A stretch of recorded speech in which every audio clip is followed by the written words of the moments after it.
Now, మరి దిల్రుబాతో మన ముందుకు రాబోతున్న కిరణ్ అబ్బవరం విల్ స్పీక్. అందరికీ నమస్కారం అండి.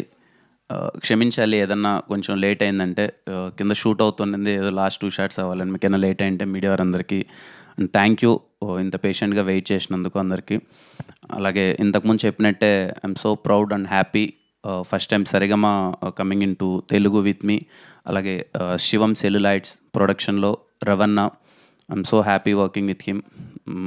ఈ సినిమా ఈవెంట్లో ఎన్నిసార్లు మాట్లాడినా ఈ సినిమా ఎందుకు పెద్ద సక్సెస్ అవ్వాలి అని అంటే, I always feel Sarigama first time ఇక్కడికి వస్తుంది అండ్ ఈయన చాలా కష్టపడ్డారు. రవణ కంప్లీట్గా చాలా ఎఫర్ట్స్ పెట్టారు. అలాగే మా డైరెక్టర్ గారు ఆల్మోస్ట్ 3 years ఈ ప్రాజెక్ట్ని నమ్ముకొని ఈ ప్రాజెక్ట్ మీద ఉన్నారు.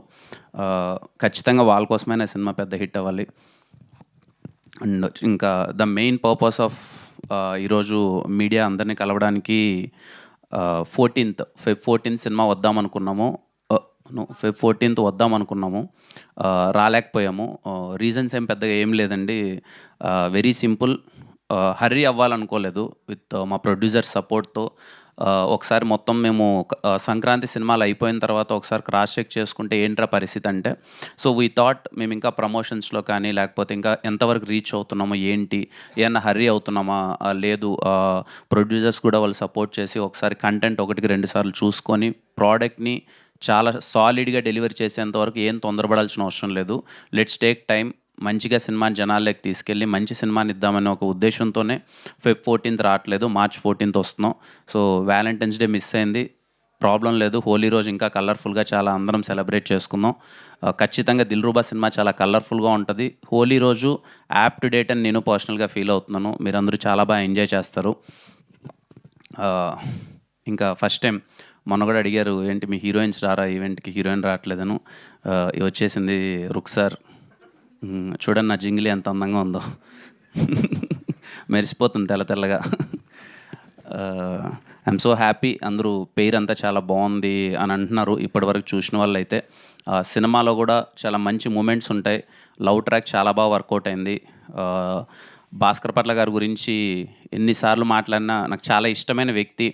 నా సినిమా జర్నీలో రాజావారి రాణి గారి సినిమా అయిపోయిన తర్వాత నేను కథ రాసుకొని ఎస్ఆర్ కళ్యాణ మండపం ఎవరికి చెప్దాము, దీన్ని ఎలా తీసుకెళ్దాము అన్నప్పుడు ఫస్ట్ నాకు ఈ సినిమాలో పాటలు చాలా ఇంపార్టెంట్ అని భాస్కర్ పట్ల గారిని ఒకసారి అప్రోచ్ అయ్యి, సార్ ఒకసారి కథ చెప్పాలి సార్ మీకు అని చెప్పి నేను ఎస్ఆర్ కళ్యాణ మండపం కథ భాస్కర్ పట్ల గారికి ఫస్ట్ టైం చెప్పాను. ఆ రోజు నుంచి మొదలైన నా జర్నీ నిజంగా తమ్ముడు కంటే ఎక్కువగా చూసుకుంటున్నారు. ఎప్పుడు నా పాట వెళ్ళినా సరే సొంత తమ్ముడికి రాసినట్టు చాలా ప్రేమగా, ఆయనకు పాట వెళ్తుంది నా పాట అంటే నేను చాలా హ్యాపీగా ఫీల్ అవ్వని, ఆ పాట చాలా బాగా వస్తుందని. Thank you so much sir, ఇంట్లో వ్యక్తిలా ఎప్పుడు ఓన్ చేసుకొని నాకు పాట రాస్తున్నందుకు. అలాగే ఈశ్వర్ మాస్టర్కి థ్యాంక్ యూ మాస్టర్, చాలా స్టైలిష్గా వచ్చింది సాంగ్ అంతా. Thank you. శామ్ సిఎస్ గారికి నిన్ననే 2 days బ్యాక్ అనుకున్నాను అండి బ్యాక్గ్రౌండ్ స్కోర్ చూశాను, మళ్ళీ చెప్తున్నాను. శామ్ సిఎస్ గారి మ్యూజిక్ కోసం హ్యాపీగా మీరు దిల్రుబా సినిమాకి టికెట్ కొనుక్కొని థియేటర్లో పర్ఫెక్ట్గా ఎంజాయ్ చేయొచ్చు. చాలా అంటే చాలా బాగా నచ్చింది నాకు బ్యాక్గ్రౌండ్ స్కోర్. మీరు చాలా బాగా ఎంజాయ్ చేస్తారు శామ్ గారి బ్యాక్గ్రౌండ్ స్కోర్ థియేటర్లో. నేనైతే పర్సనల్లీ వినగానే అరే కొట్టాంరా, బాగా వచ్చింది, చాలా బాగా వచ్చిందని చాలా ఎగ్జైటింగ్గా ఫీల్ అయ్యాను బ్యాక్గ్రౌండ్ స్కోర్ అంతా. అండ్ అగ్గిపుల్ల సాంగ్కి మంచి రెస్పాన్స్ ఇచ్చారు. అండ్ హేజింగ్లీ సాంగ్ కూడా మీ అందరికీ చాలా బాగా నచ్చుతుంది అనుకుంటున్నాను. నెక్స్ట్ రాబోయే పాట మీ అందరికీ టీజర్లో చాలా బాగా నచ్చిన కన్నాని అనే ఒక సాంగ్ నెక్స్ట్ రిలీజ్ చేయబోతాం. అది ఇంకా మీకు మరింతగా నచ్చుతుంది. సో వచ్చే పాటలు కానీ కంటెంట్ కానీ మీ అందరికీ నచ్చుతుందని కోరుకుంటూ, మీ అందరికీ నచ్చితే కంటెంట్ మొత్తం అంతా నచ్చితే థియేటర్కి వెళ్ళి దిల్రుబా సినిమాని ఆదరిస్తారని కోరుకుంటున్నాం. So it's March 14th, Holi నాడు కలుద్దాం, అందరం కలిసి సెలబ్రేట్ చేసుకుందాం. Thank you. Thank you Kiran గారు. We have a Q&A session. So దానికోసం